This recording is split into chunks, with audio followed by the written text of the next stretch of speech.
beaucoup de désagréments, de grands embouteillages et surtout l'incivisme caractérisé des revendeurs et transporteurs de tout acabit. Ce sont là les calvaires que vivent les usagers du tronçon conduisant au viaduc de Yirimadior. Les autorités ont décidé de mettre le holà à cette situation. Une visite s'est effectuée dans ce sens afin de trouver des solutions facilement et urgemment applicables. Le ministre de la Culture, avec à ses côtés les partenaires techniques et financiers, lance le projet de reconstruction et de réhabilitation du patrimoine des sites des falaises de Bandiagara pour plus de 600 millions de francs CFA. Un financement Fondation Alliance internationale pour la protection du patrimoine dans les zones de conflit. L'équipe nationale des moins de 18 ans, filles championnes d'Afrique, de retour à Bamako. Les nouvelles reines d'Afrique, accueillies à la dimension de leur rang, c'était au Palais des Sports. Salamatou Maïga, Salifou Igrago étaient sur place. Mesdames, Messieurs, bonsoir. Nous allons suivre les membres de la commission des lois du Conseil national de transition. Ils étaient face aux forces vives de la région de San afin qu'elles s'imprègnent de la nouvelle loi électorale. De San, la correspondance de Drissa Kouné. Comme on a coutume de le dire, la bonne information bien partagée est source d'éveil de conscience. Pour illustrer cette maxime, la région de San n'est pas restée en marge de la vaste campagne de vulgarisation de la loi électorale. Face à la délégation de la commission des lois du Conseil national de transition, les forces vives de la région de San, d'entrée de jeu, le gouverneur plante le décor.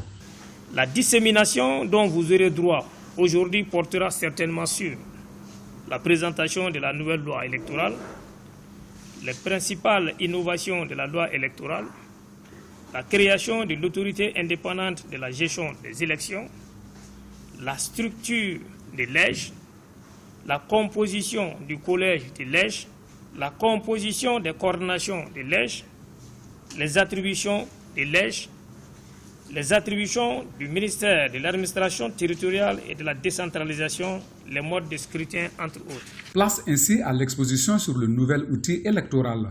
L'orateur du jour, Souleymane D, n'a occulté aucun aspect du processus qui a abouti à la loi électorale. Nous avons été suffisamment édifiés. Franchement, départ, n'est-ce pas, ces explications, nous avons vraiment compris. Dans cet échange, j'ai appris beaucoup de choses, parce que la loi, si ce n'est pas une première pour les autres, pour moi, c'est une première d'assister à ces exercices. Donc, le contenu m'a beaucoup plu. Avant de venir, je ne savais pas beaucoup sur la loi électorale. Mais maintenant, j'ai connu beaucoup de choses. On avait les lacunes, quoi. Mais avec la présence du CNT, vraiment, on a vraiment compris. Je suis très, très ravie, d'ailleurs. La satisfaction est du même chez les membres de la délégation après 4 heures d'échange. D'habitude, on arrive à le faire en 2 heures, mais quand on arrive à 4 heures, cela dénote de l'intérêt que les participants avaient par rapport à cette loi qui vient d'être promulguée. Nous pensons sincèrement que nous sortons avec un sentiment très satisfait et que les participants ont bien écouté, entendu et au moins épuisé la totalité de leurs craintes, des questions qu'ils voulaient poser à la commission. Après avoir reçu chacun un exemplaire, ces hommes et ces femmes désormais ambassadeurs de la nouvelle loi électorale s'engagent à la vulgariser auprès de leurs communautés respectives. Et je vous informe que le Conseil des ministres s'est tenu aujourd'hui sous la présidence du président de la transition, chef de l'État, le colonel Assimi Goïta. La lecture du communiqué du Conseil des ministres à suivre pendant ce journal. Au cours de ce journal avec Ibrahima Traoré, 150 communes résilientes face aux effets des changements climatiques. C'est ce que nous révèlent les résultats de l'étude de ciblage du projet multi-énergie pour la résilience et la gestion intégrée des terroirs. Bemba Sibi nous en parle. Après le lancement en janvier dernier du projet multi-énergie pour la résilience et la gestion intégrée des terroirs, en abrégé Mérite, ces responsables se sont lancés dans une démarche inclusive. Il s'est agi d'identifier avec les acteurs locaux et régionaux les zones cibles pour l'exécution du projet. Nous avons dit qu'il est important que les communes d'intervention du projet, les villages d'intervention du projet doivent être validé, choisi et retenu par les acteurs régionaux et locaux. Et ça peut assurer la durabilité. Généralement au Mali, le projet vient, on intervient dans les villages.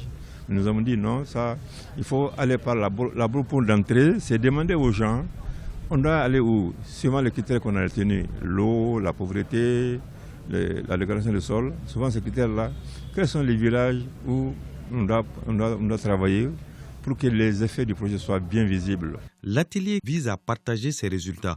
Au total, 1250 villages de 150 communes ont été retenus dans les régions de Kayi, Koulikoro, Sikasso et Ségou. La résilience de ces communautés face aux effets des changements climatiques va être renforcée. Le projet, c'est le faire.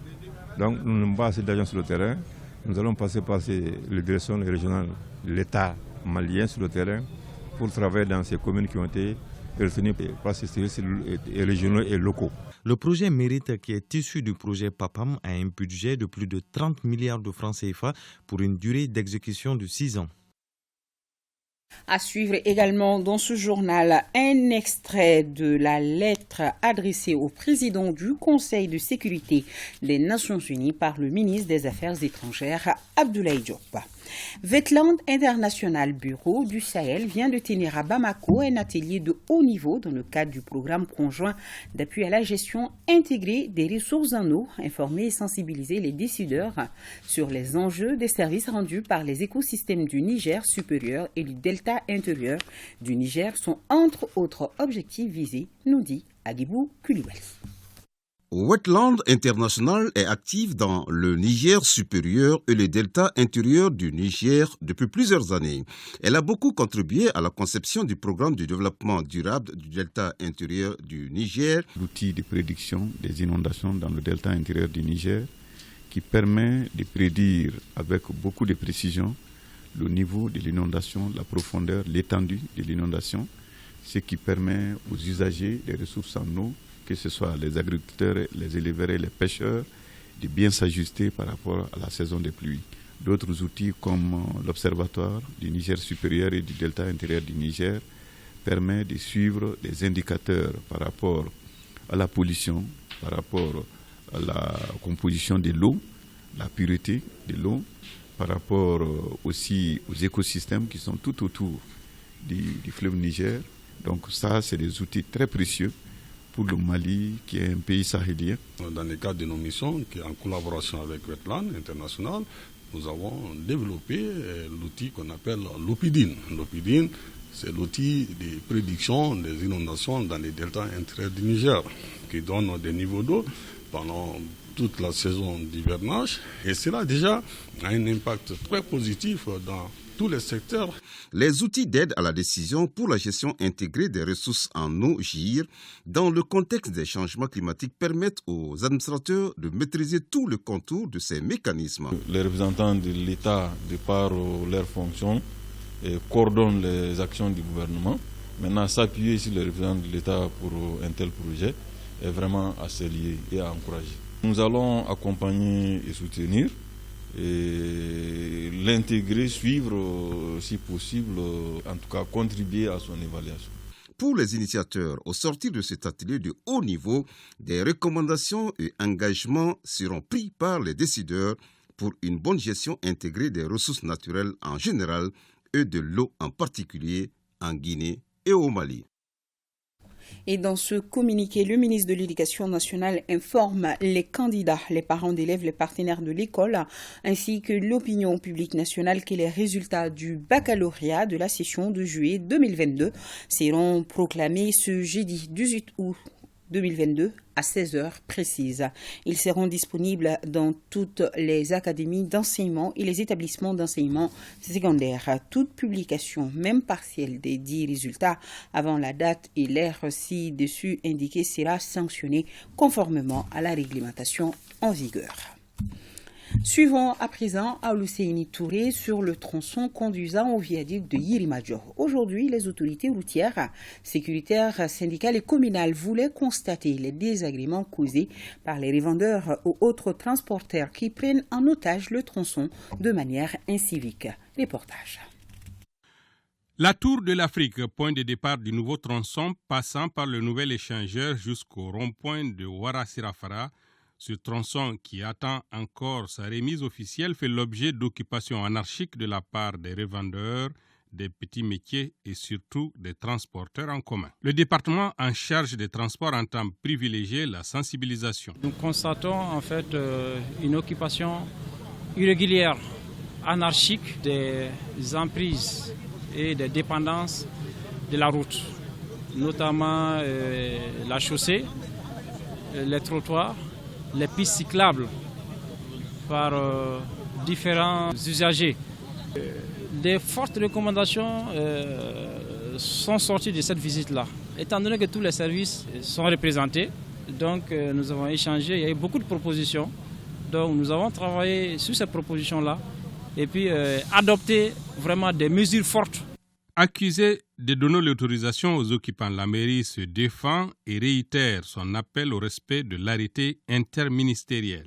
Nous demandons à tous les transporteurs, tous les usagers de respecter cette disposition que le maire vient de prendre pour protéger non seulement l'infrastructure et pour que la fluidité soit et que les gens soient libres dans la circulation et que chacun trouve son compte.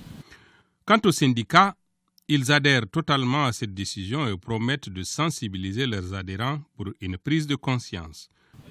On veut que nos ressortissants comprennent le message qui a été lancé aujourd'hui, de libérer les voies pour leur sécurité. Le ministère des Transports nous a montré un espace qui va aménager pour nous. Vraiment, on est très contents et puis on demande à nos militants de respecter cet arrêté interministériel qui interdit au transport en commun de stationner, de faire des arrêts gênants tout au long des principales voies de circulation. Après la carotte de la sensibilisation, s'imposera certainement le bâton de la répression pour qu'enfin la route serve à sa vocation initiale, celle de faciliter la mobilité des usagers. Le RTM et ses partenaires dynamisent leur coopération. C'est dans ce cadre que le directeur général de l'Institut national de prévoyance sociale et sa délégation étaient dans nos locaux ce matin. Une visite de courtoisie qui lui a permis d'échanger avec la direction et de faire le tour de la structure et aussi participer à une de nos émissions phares en direct. Il s'agit du Grain de Midi. Batraouri nous raconte. Journée porte ouverte à l'ORTM pour le directeur général de l'INPS, Institut national de prévoyance sociale. Ousmane Karim Koulibaly et sa délégation sont reçus dans un premier temps à la direction générale de l'ORTM. C'est ensuite la visite des installations. Elle commence par le studio du journal télévisé de l'ORTM 1. L'hôte du jour s'est fait expliquer le processus d'une édition du journal télévisé. Le visiteur fait également la connaissance de certaines salles de montage et du studio ORTM 2. Des cabines techniques au studio de la radio nationale, de la chaîne 2 en passant par la bandothèque et l'infirmerie. Rien n'a été oublié au cours de la visite. l'INPS, c'est la cible sociale. Leur thème, c'est la communication. Et tout le fonds culturel du Mali, on le doit à leur thème. Et nous avons compris que leur thème peut être un vecteur important de communication pour nous, de sensibilisation et surtout d'éducation vers nos cibles. Et nous sommes là pour essayer de tisser un partenariat gagnant-gagnant avec ce service de l'État. L'INPS mesure l'importance de l'ORTM dans la réussite de sa mission. C'est ce qui justifie notre présence ici. Nous allons tout faire pour concrétiser ce partenariat. Nous allons développer des programmes ensemble pour faire en sorte que l'INPS et l'ORTM tissent des relations et qui vont faire en sorte que les deux parties peuvent y gagner. Et ce sera un partenariat pour la longue durée. Et l'ORTM, c'est un véhicule important pour véhiculer, disons comme ça, nos messages au-delà de nos frontières. Et ces messages-là vont arriver à nos cibles, là où nous ne sommes pas. Et donc pour nous, c'est très important. Et je pense en ce moment, certainement à la diaspora. La diaspora écoute, est très fidèle à l'ORTM. Et lorsque nos messages doivent passer par l'ORTM, très certainement que ça va porter. Et c'est ce que nous cherchons. La rencontre avec l'équipe de la direction générale de l'ORTM et un bref passage à l'émission Graines de Midi de ORTM 1 sont les derniers temps forts de cette visite du directeur général de l'INPS à l'ORTM. Nous allons dire merci pour la visite. Un rendez-vous dans nos programmes ce soir, juste après la météo, un magazine spécial sur l'efficacité du plan de riposte du gouvernement aux sanctions de la CEDEAO contre le Mali. C'est une rétrospective qui retrace les actions des autorités de la transition durant les 6 mois de l'embargo. Je vous propose un extrait de ce document réalisé par Ibrahima Traoré.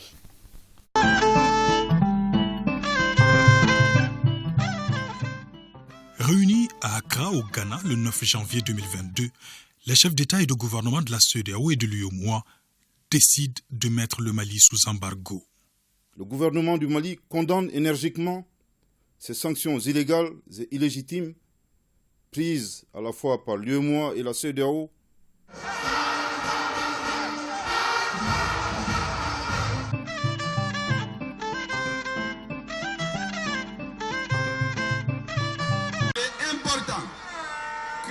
La communauté internationale comprenne qu'il ne faut pas se tromper de peuple.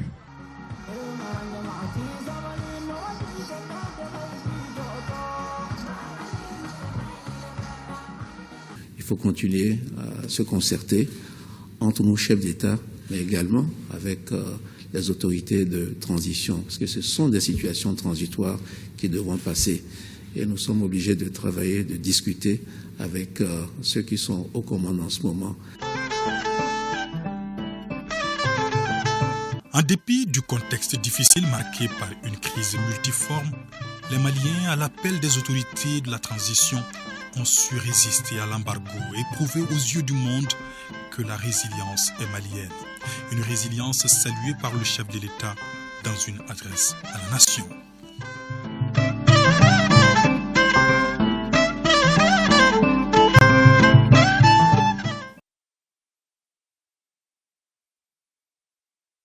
Sanctions de la CEDEAO contre le Mali, plan de riposte du gouvernement à suivre après la météo.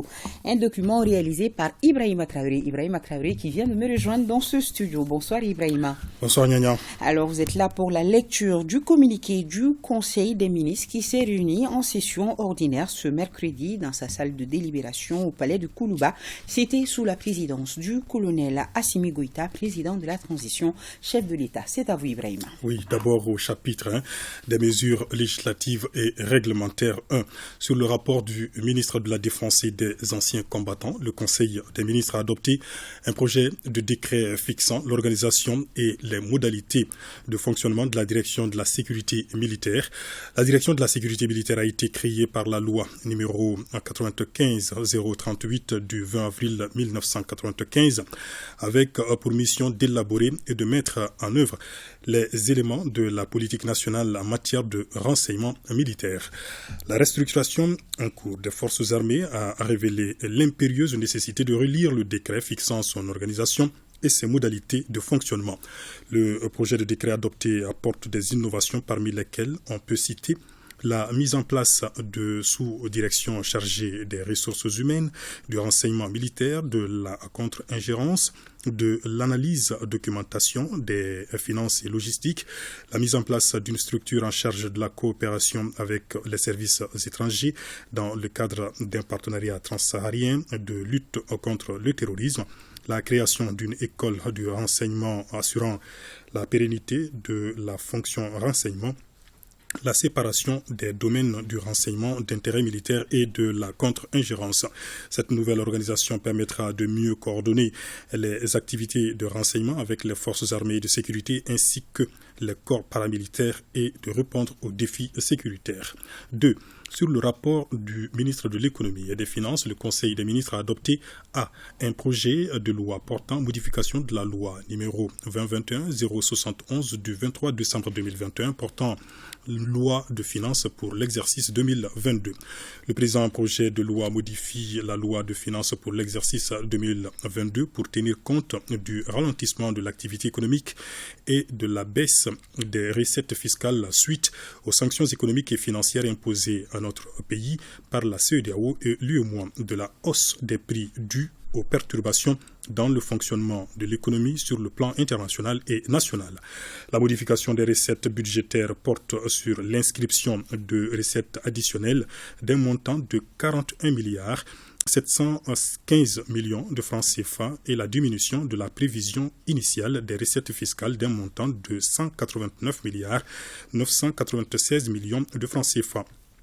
La modification des dépenses budgétaires concerne la prise en compte de nouvelles inscriptions se chiffrant à 217 milliards 167 millions de francs CFA et la réduction des inscriptions initiales au niveau des dépenses des biens et services de transfert et subventions et d'investissement à hauteur de 318 milliards 465 millions de francs CFA. Les recettes budgétaires s'élèvent à 1982 milliards 440 millions de francs CFA dans la loi de finances rectificative contre 2130 milliards 721 millions de francs CFA dans la loi de finances initiale, soit une diminution de 148 milliards 281 millions de francs CFA.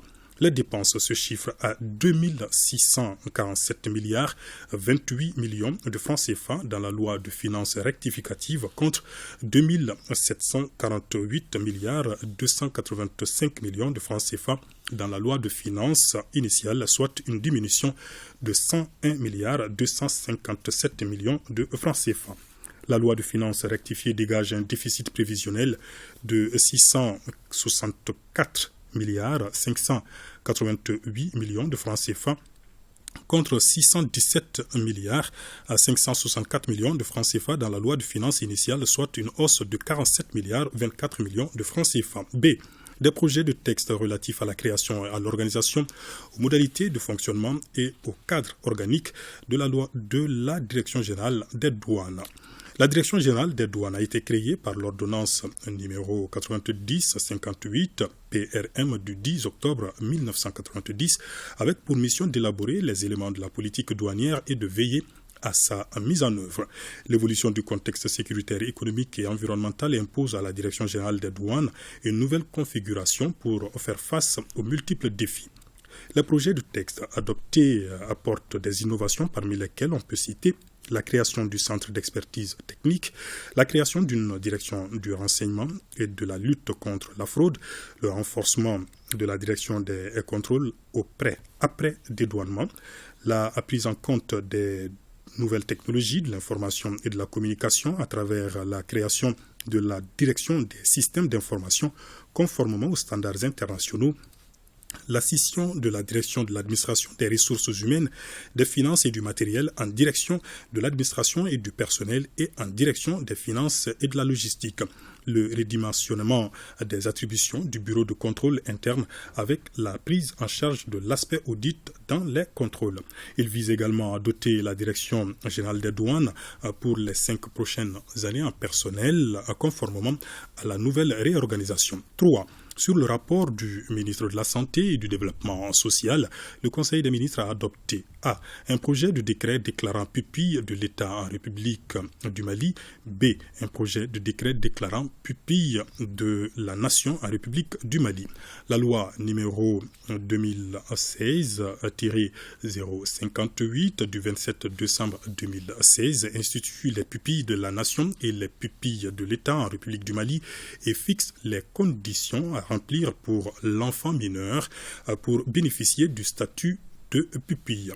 En application des dispositions de cette loi, le projet de décret adopté accorde le statut de pupille de l'État à 37 enfants mineurs et celui de pupille de la Nation à 250 enfants mineurs qui bénéficieront entre autres de la prise en charge des frais de soins médicaux ou du ticket modérateur, de la prise en charge des frais de scolarité au niveau de l'enseignement fondamental et secondaire, de la prise en charge des frais d'apprentissage et de formation professionnelle, de l'octroi d'une bourse entière de l'enseignement supérieur de placement ou de l'adoption en institution spécialisée. 4. Sur le rapport du ministre de la Jeunesse et des Sports chargé de l'instruction civique et de la construction citoyenne, le Conseil des ministres a adopté un projet de décret fixant le coût de la participation financière à la formation au service national des jeunes, des recrues de la fonction publique de l'État et des collectivités territoriales ainsi que des autres statuts. Le service national des jeunes est institué par la loi numéro 2016-038 du 7 juillet 2016 avec pour mission de contribuer à parfaire l'éducation, la formation physique, civique et professionnelle des jeunes en vue de leur participation effective et entière au développement économique, social et culturel du pays et de leur mobilisation pour les besoins de la défense nationale. Il est désormais obligatoire pour toutes les recrues de la fonction publique de l'État et des collectivités territoriales ainsi que des autres statuts. Le présent projet de décret est adopté pour déterminer les modalités de prise en charge de la formation et fixer la rémunération mensuelle de la recrue pendant cette formation. Au chapitre des mesures individuelles, le Conseil des ministres a procédé à des nominations. La liste nominative des intéressés est disponible sur le site web du secrétariat général du gouvernement, à savoir www.sgg-mali.ml et dans le journal L'Essor. Au chapitre des communications, 1. Sur le rapport du ministre du Développement rural, le Conseil des ministres a pris acte d'une communication relative aux recommandations issues des assises nationales sur le coton. Les assises nationales sur le coton ont été initiées en 2021 pour résoudre les divers problèmes de la filière et relancer la production. Ces assises se fondant sur les enseignements tirés des ateliers régionaux de la gestion des crises ont fait des recommandations sur la gouvernance des organisations de producteurs, le mécanisme d'approvisionnement et de financement des intrants et la subvention de l'État aux producteurs de coton, la relance de la culture du coton également. La présente communication fait le point de la mise en œuvre des recommandations formulées et propose des solutions pour résoudre à terme les multiples problèmes qui entravent encore le bon fonctionnement de la filière à coton. Il s'agit notamment de mettre en place un bureau transitoire en attendant le renouvellement des organes à travers des élections inclusives et transparentes conformément à la réglementation en vigueur sur les sociétés coopératives, d'adopter une nouvelle clé de répartition du complément des prix de coton graines et des frais de fonctionnement à l'avantage des producteurs à la base, de transférer l'approvisionnement en intrants agricoles à la compagnie malienne de développement des textiles pendant une période de 5 ans, de fixer un prix incitatif au kilogramme de coton graines et diminuer autant que possible le prix des intrants et du matériel agricole, d'élaborer les cartes de fertilité des sols des différentes zones agroécologiques. 2. Le ministre de la Justice et des Droits de l'Homme, garde des Sceaux, a informé le Conseil des ministres de l'organisation d'un concours de recrutement d'auditeurs de justice et de fonctionnaires des services pénitentiaires et de l'éducation surveillée. La loi numéro 2019-072 du 24 décembre 2019 portant loi d'orientation et de programmation pour le secteur de la justice 2020-2024 prévoit un accroissement continu des moyens financiers, matériels et humains de la justice. L'objectif visé est de mettre en œuvre la carte judiciaire. La mise en œuvre de la carte judiciaire permettra de transformer les justices de paix à compétences étendues en tribunaux d'instance dans lesquels les fonctions de poursuite, d'instruction et de jugement sont séparées. De mettre fin au système de juges uniques dans les tribunaux de grande instance en mettant en œuvre la collégialité, de respecter les principes du double degré de juridiction en matière administrative en opérationnalisant les cours administratives d'appel.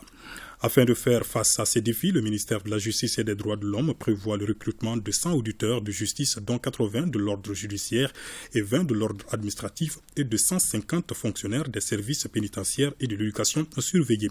Ces recrutements permettront de combler en partie le déficit de magistrats et de fonctionnaires des services pénitentiaires et de l'éducation surveillée, d'améliorer la gouvernance au sein de la justice et l'accessibilité de la justice pour tous. 3. Le ministre de la Refondation de l'État chargé des relations avec les institutions a informé le Conseil des ministres des conclusions et recommandations des concertations des partenaires sociaux dans le cadre du projet de système intégré de gestion des ressources humaines de l'État et des collectivités territoriales. Dans la perspective du recrutement des agents de l'État et des collectivités territoriales, il a été initié une série de concertations avec les partenaires sociaux. Ces rencontres avaient pour but de partager la vision et les objectifs du projet avec les 10 partenaires en vue de requérir les attentes, préoccupations, conseils, orientations et solliciter leur accompagnement pour la réussite du projet. 4. Le ministre de l'Industrie et du Commerce a informé le Conseil des ministres de l'état de mise en œuvre des décisions issues du Conseil des ministres extraordinaire du 7 août 2022. En application des décisions adoptées, les agents assermentés de la Direction générale du commerce, de la consommation et de la concurrence ont intensifié les opérations de contrôle et de vérification sur toute l'étendue du territoire national en vue de faire respecter les dispositions de l'arrêté portant administration des prix de certaines marchandises.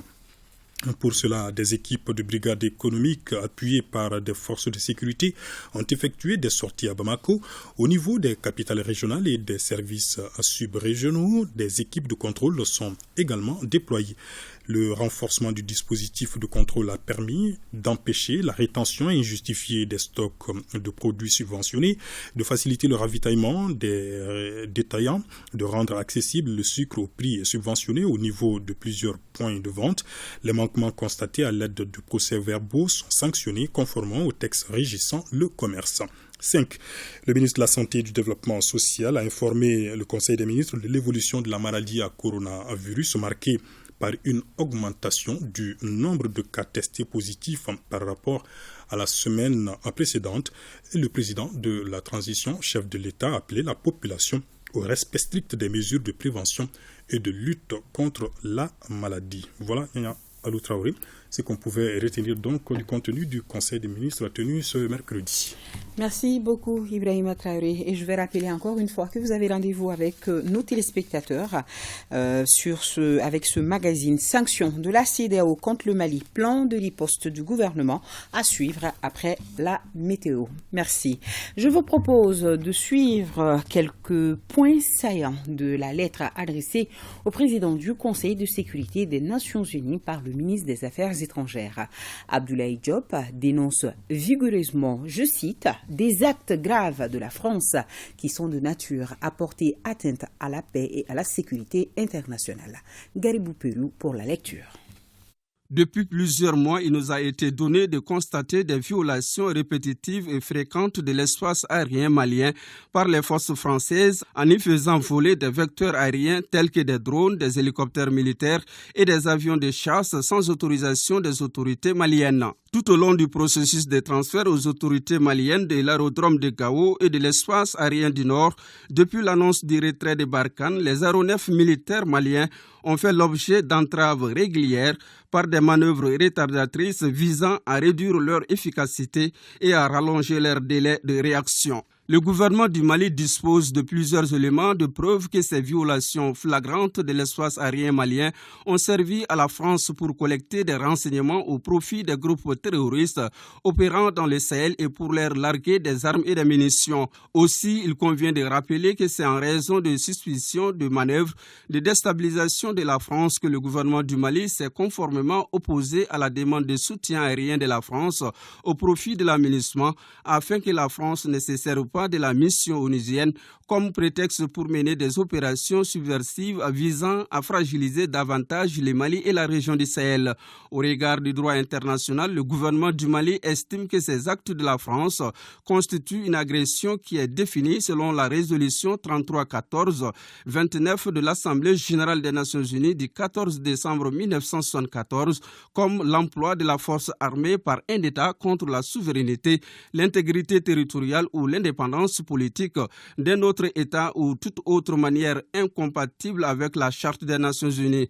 Ainsi, le gouvernement du Mali invite le Conseil de sécurité des Nations Unies, garante de la paix et de la sécurité internationale, à œuvrer afin que la République française cesse immédiatement ses actes d'agression contre le Mali. En outre, la France, membre permanent du Conseil de sécurité, devrait se conformer à la légalité internationale en respectant les dispositions pertinentes de la Charte des Nations Unies. En cas de persistance dans cette posture qui porte atteinte à la stabilité et à la sécurité de notre pays, le gouvernement du Mali se réserve le droit de faire usage de la légitime défense conformément à l'article 51 de la Charte des Nations Unies. Et le mouvement Yerawolo, debout sur les remparts, invite les Maliens à soutenir les autorités de la transition. C'était lors d'une conférence de presse avec comme point culminant le retrait de Barkhane du Mali. Saloum Konaté nous en parle. Ce 16 août marque le retrait total des troupes Barkhane après 9 ans sur le territoire malien. C'est pour commémorer ce jour, symbole d'une victoire, que le mouvement Yerawolo, debout sur les remparts, initie cette conférence de presse. Par ailleurs, les acteurs du dit mouvement invitent les deux peuples frères, à savoir la Côte d'Ivoire et le Mali, à éviter les amalgames. C'est une conférence de dédicace, ce peuple résilient.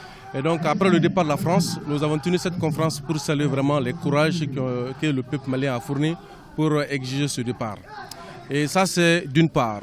D'autre part, nous avons tenu cette conférence de presse parce que là où nous sommes aujourd'hui, nous avons compris qu'il y a des individus mal intentionnés qui veulent raviver des tensions entre les deux peuples, le Mali et la Côte d'Ivoire. Et donc nous avons donné ces pressions pour appeler les deux peuples à la vigilance et au calme et de faire comprendre aux uns et aux autres que c'est un fait diplomatique. Les acteurs du mouvement Yerawolo debout sur les remparts invitent les Maliens à se mobiliser derrière les autorités de la transition. Selon eux, un grand pas vient d'être franchi. C'est une journée historique et Yerawolo, des années durant, s'est mobilisé dans la même lignée. C'est pour savourer cette étape importante et cette étape glorieuse de la lutte que nous venons d'enregistrer, mais qui n'est pas égale à la victoire finale. Le mouvement Yerawolo debout sur les remparts appelle l'ensemble des Maliens à plus de vigilance. Les membres du comité régional de gestion de la crise au centre sont en concertation à Mopti. Daouda Diakité, Suleiman Tepsouké, reportage. Il est question pour cette rencontre du comité régional du cadre politique de gestion de la crise au centre de mettre au même niveau d'information l'ensemble des acteurs impliqués dans l'animation du comité dédié à la recherche de la paix et de la stabilisation des régions du centre. Le comité suit l'évolution de la situation sécuritaire et humanitaire, jauge les indicateurs de stabilité pour en déduire la dynamique d'ensemble et le chemin parcouru. Il émet également des orientations pour la suite de l'action de l'État dans la région de Mopti. C'est notre principal instrument de coordination et d'orientation des actions entreprises dans la région par l'État et les autres partenaires au développement. Le cadre permet de faire l'état de mise en œuvre des recommandations de la première rencontre de février 2022, la réalisation des activités du comité en faveur des personnes déplacées internes et des plaidoyers auprès des partenaires pour la prise en charge du genre dans les projets, entre autres. En termes de réalisation, la stratégie a visé dans un premier temps à renforcer les bases de la sécurité via l'opération Maliko, appuyer le retour timide mais progressif de l'État et des services sociaux de base et le renforcement de la réconciliation dans les cercles de la région à travers la création des cadres locaux de concertation qui sont nos relais dans les cercles. Dans une seconde phase, il s'est agi de travailler plus en profondeur sur les piliers stratégiques sécurité, gouvernance, développement qui ont visé à stabiliser progressivement notre région malgré les incidents sécuritaires ça et là. À noter que le comité a été informé de la clôture du projet d'appui à la consolidation de la paix financé par le programme des Nations Unies pour le développement. Le ministre de la Culture, avec à ses côtés les partenaires techniques et financiers, lance le projet de reconstruction et de réhabilitation du patrimoine des sites des falaises de Badjangara. Plus de 600 millions de francs CFA seront mobilisés pour le projet d'une durée de 3 ans. Un financement Fondation Alliance internationale pour la protection du patrimoine dans les zones de conflit. Envoyé spéciaux à Badjangara, Alpha Maïga, Mohamed Silibé. La cité légendaire de feu Nagabanou Tembeli, la capitale de la nouvelle 19e région du Mali, ce jour, Bandiagara, dans toute sa splendeur, une ambiance particulière.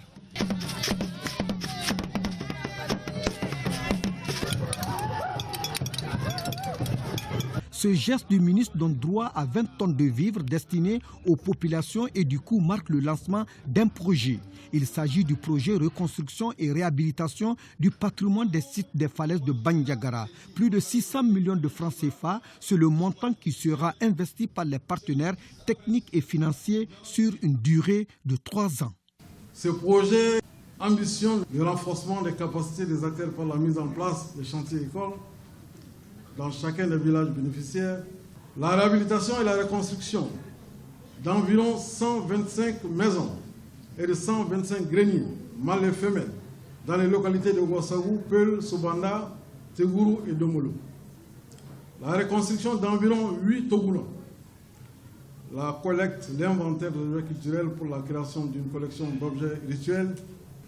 Mon département ne ménagera aucun effort pour sa réussite et accordera une attention toute particulière à ces impacts qui vont permettre certainement d'assurer la conservation durable du site des falaises de Bandiagara, ces biens culturels et naturels multiséculaires et multidimensionnels. Le site des falaises de Bandiagara couvre une superficie de 4000 km². Il est classé patrimoine mondial de l'UNESCO depuis 1989. Pour les bénéficiaires, l'émotion est grande. Notre mobilisation s'inscrit en parfaite résonance avec l'actualité de notre pays qui nous oriente vers la paix, la cohésion sociale et le vivre ensemble. Pour une mobilisation autour des valeurs auxquelles nous sommes attachés, pour renverser la tendance, parce que le patrimoine culturel malien est un trésor pour l'humanité tout entière. Et c'est pourquoi, Monsieur le ministre, j'en appelle à chaque circonstance toutes les forces vives de la région à un dialogue social et inclusif pour un développement harmonieux de notre nouvelle région administrative. La cérémonie de lancement du projet a été une journée touristique pour le ministre en charge du domaine. Elle est marquée par des visites qui ont conduit la délégation sur plusieurs sites, mais aussi chez les notabilités parmi lesquelles le Hogon. Le Hogon de Bandiagara a partagé des moments d'intense émotion avec eux.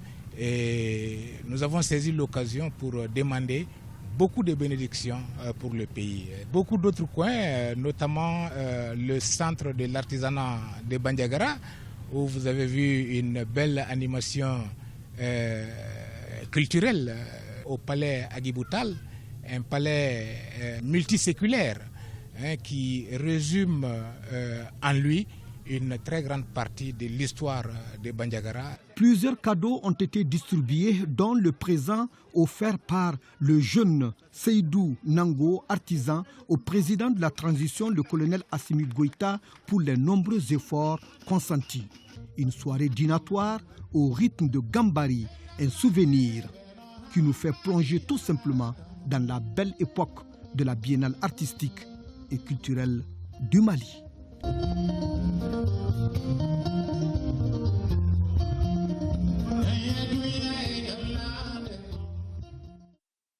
Beaucoup de souvenirs pour Alpha Maïga. Les légitimités traditionnelles et culturelles de la région de Koulikoro reçoivent à leur tour leurs insignes et certificats. Jules Sambou-Sissoko, correspondance.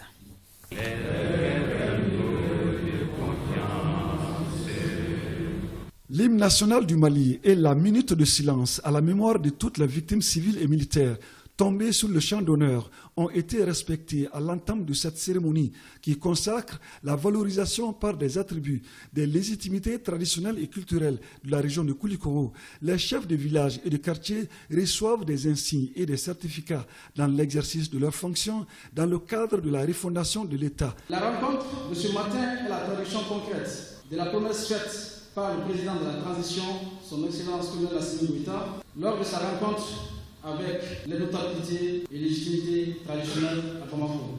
Une première déjà c'est-à-dire la reconnaissance officielle de la nation à l'égard d'une frange de notre administration. Vous devez désormais mériter cette confiance dans vos comportements quotidiens et constituer ainsi un véritable allié et appui constant aux représentants de l'État et à toutes les institutions du pays. Le coordinateur des chefs de quartier de Koulikoro, Djibril Diarra, au nom de l'ensemble des chefs de village et de quartier, a remercié le président de la transition, chef de l'État. C'est un sentiment de fierté ce matin. Les organisations sont le socle de l'autorité de l'État. Nous servons d'amortisseur pour la cohésion sociale.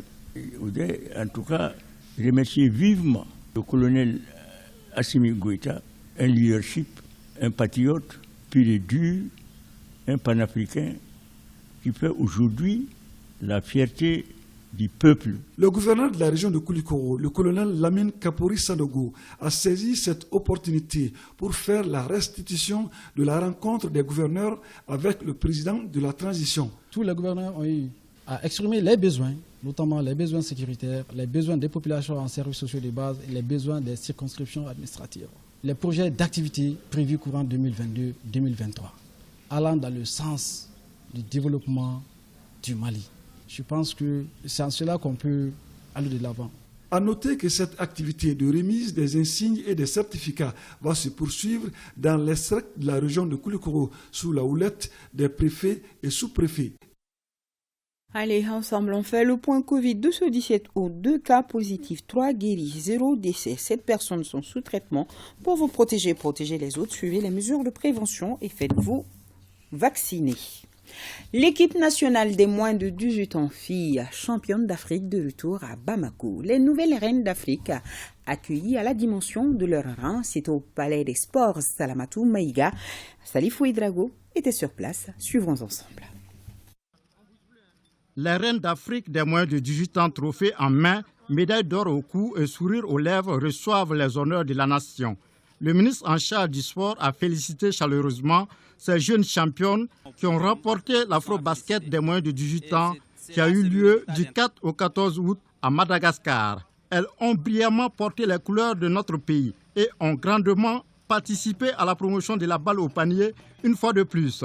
Le ministre a également remercié les dirigeants, le staff technique qui se mobilise chaque jour pour que le basketball malien soit vivant et actif. Une fierté nationale d'accueillir ces jeunes demoiselles, ramener la Coupe d'Afrique de leur génération, en ramenant la médaille d'or au Mali, en ramenant cette coupe et en s'adjuguant en même temps le titre de meilleure joueuse de la compétition. Je pense qu'on ne peut être que fier et être honoré. L'État, à travers ma personne, tient au nom du président de la transition, chef de l'État, au nom du chef du gouvernement, au nom de l'ensemble du gouvernement, à exprimer nos chaleureuses félicitations à cette équipe de I-18 filles de notre pays. Ensuite, cap est mis sur le palais des sports Salamatou Maïga pour célébrer cette 8e couronne avec les supporters, les fans et surtout avec les parents.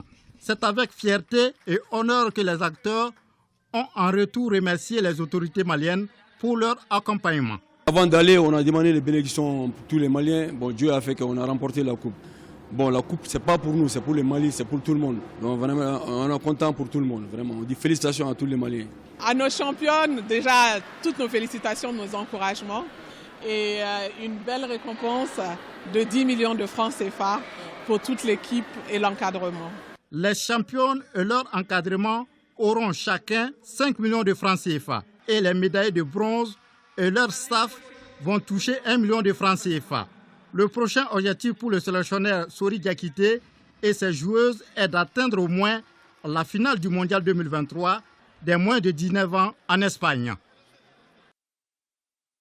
Toutes nos félicitations à nos championnes d'Afrique. Fiers de vous, les filles, sur cette belle note que prend fin ce journal. Merci à tous. À demain, 20h.